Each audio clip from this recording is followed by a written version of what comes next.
What's up, guys? Toy Bro back again for another Marvel Legends review, and we're going to take a look at the latest Loki figure from Hasbro. This is the Thor Ragnarok version, and I know I keep saying it. I don't buy movie figures, but that may have changed. Maybe finally, I don't know. I need to build a figure in this wave, so I'm getting the whole thing. Whether I keep them or not is a different story. But let's take a look at the box real quick.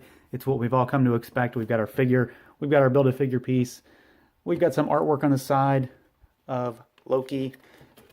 We got a shot of the figure and then the kind of line up with the Build-A-Figure and then that same artwork on the other side. So let's crack them out and take a look. Here is our Loki figure out of the box. And I've got to say right off the bat that I think this is probably my least favorite figure in this whole wave. One, because Loki doesn't do anything for me as a character in the movies. I just don't care.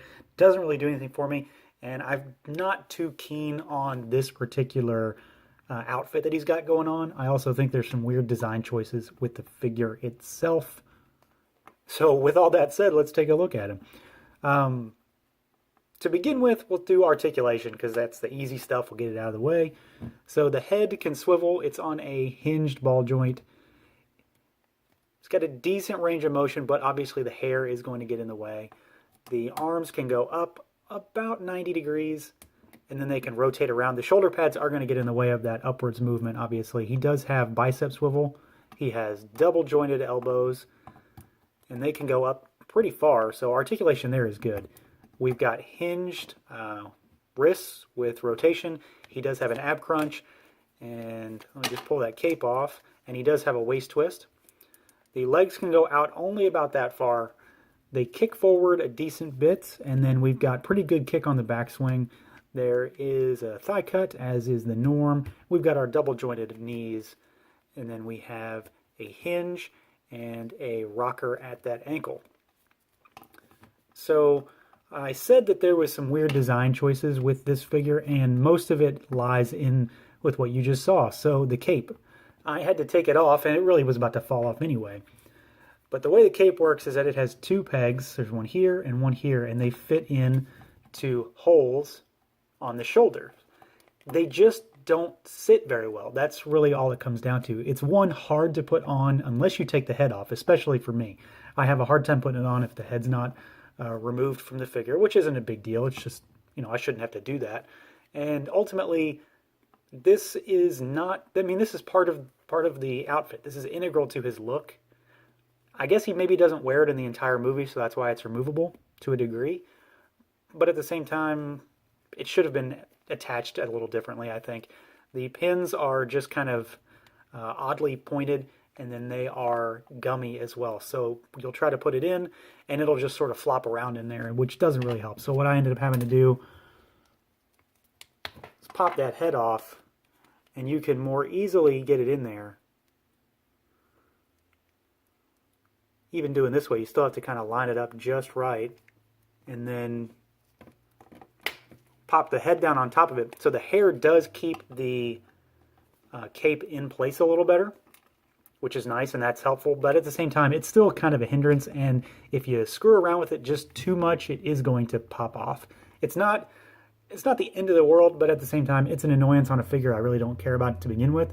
So, it kind of amplifies my distaste for it. Beyond that, the sculpt on this thing's pretty decent. I like the cape itself. I like the look. I like the design. It looks cool. It's just implemented oddly for me. The rest of his sculpt, like I said, though, is pretty nice. I think he has a pretty cool outfit. I prefer his original look, his more Avengers 1 look with more green accents. He's kind of like a teal color in this regard. But a lot of sculpted detail all over him on his little girdle that he's got here. This thing, it sits down here, kind of covers like a loincloth, but it's a free-floating piece, so you can move it around. Hides his waist swivel. But again, just a lot of sculpted detail. Very nice. There is a lot of detail in that face, so we've got, the more photo-real tech that we're used to with the MCU figures, and this looks pretty good. It's not the greatest, but it's pretty recognizable that this is supposed to be Loki, that this is Tom Hiddleston, so not bad. And then as far as the paint goes, where he has it, it's applied well. There's a lot of metallic type colors on the on the armor plates, on the shoulder pads, and then various different colors throughout the legs, different shadings. And then, of course, the kind of printed face look we've got going on there is pretty decent. It's not the best. He has a decent enough expression on his face, but it's again in a situation where there's not a whole lot of detail going on in terms of an expression. He's just sort of a neutral look. He does not really come with any accessories. I mean, he has his helmet, but this is part of him as far as I'm concerned. So it's an accessory in the sense that it's extra, but at the same time, it's kind of integral to his look. The weird thing is that on the side of the box, on the artwork, he's shown holding a dagger, but he doesn't have that here, so I don't understand why he doesn't have it. It'd have been cool if we got maybe one of the blasters that you see he and Thor use in the trailer. That'd have been cool. But at the same time, all he has are these kind of open style hands, so with what they gave him, he can't hold anything anyway. So you can kind of get him in a kind of like a maniacal type pose or something like that. That's about it, though. He's not very dynamic in that regard, and that's maybe one of my bigger issues with him, is that he's just not very expressive with what you can do with him. I mean, sure, you can do a lot of stuff with him if you really wanted to, but in terms of a more action-y style pose, as most folks tend to do with action figures, he's not going to be doing a whole lot. So overall, this guy he's a good figure. He's just not for me. That's really what it comes down to. I've said that, I don't buy movie figures, and this really has no bearing on that. He's a good figure in the sense that he looks nice and he's sculpted pretty well, but he doesn't really come with anything, and he has that annoying cape.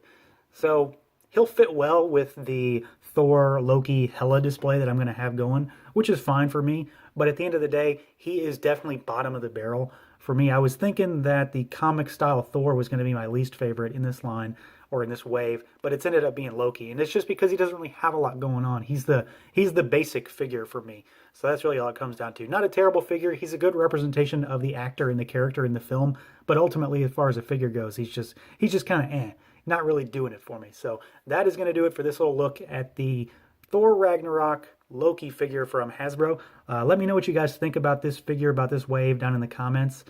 Feel free to like, share, subscribe, do that whole thing. And until next time, everyone.